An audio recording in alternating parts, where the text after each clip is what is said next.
Hello hi welcome to Anju C N B. Actually ഇന്ന് ഞാൻ രണ്ട് കേക്കിൻ്റെ വീഡിയോ ആയിട്ടാണ് വന്നിരിക്കുന്നത്. രണ്ട് ഓർഡർ ഉണ്ടായിരുന്നു എനിക്ക്. ഒരു ബട്ടർ സ്കോച്ചിൻ്റെയും ഒരു ചോക്ലേറ്റ് ബട്ടർ സ്കോച്ചിൻ്റെയും. റെസിപ്പി ഞാൻ കാണിക്കുന്നത് ചോക്ലേറ്റ് ബട്ടർ സ്കോച്ചിൻ്റെയാണ്.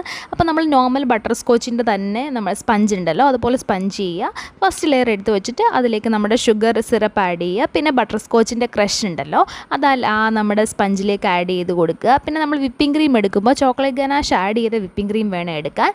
ഞാൻ വിപ്പിംഗ് ക്രീം ഇട്ട് കൊടുത്തു. അതിൻ്റെ മുകളിലേക്ക് ടേസ്റ്റിന് വേണ്ടി ചോക്ലേറ്റ് ഗനാഷ് ഇട്ട് കൊടുത്തിട്ടുണ്ട്. പിന്നെ നമ്മുടെ ബട്ടർ സ്കോച്ചിന് ഉപയോഗിക്കുന്ന പ്രലൈൻ ഉണ്ടല്ലോ, അത് ആഡ് ചെയ്യുക. അതുപോലെ തന്നെ നമ്മൾ ബാക്കി ലെയേഴ്സും ചെയ്തെടുത്ത് ഫുൾ കവർ ചെയ്തെടുക്കുന്നത് ഈ ചോക്ലേറ്റിൻ്റെ തന്നെ നമ്മുടെ വിപ്പിംഗ് ക്രീം ആയിട്ടാണ്. ഇതാണ് നമ്മുടെ ബട്ടർ സ്കോച്ച് കേക്കിൻ്റെ ഒരു തീം വരുന്നത്. ഒരു കാർട്ടൂൺ തീമാണ് ഇത്. നമ്മുടെ ചോക്ലേറ്റ് കേക്കിൻ്റെ ഫൈനൽ ലുക്കാണ് ചോക്ലേറ്റ് ബട്ടർ സ്കോച്ചിൻ്റെ. താഴെ നമ്മൾ പ്രലൈൻ വെച്ച് കൊടുക്കുന്നതേ ഉള്ളൂ. നമ്മുടെ ഫൈനൽ ലുക്കാണ് ബട്ടർ സ്കോച്ച് കേക്കിൻ്റെ, ചോക്ലേറ്റ് ബട്ടർ സ്കോച്ചിൻ്റെ ഇത്.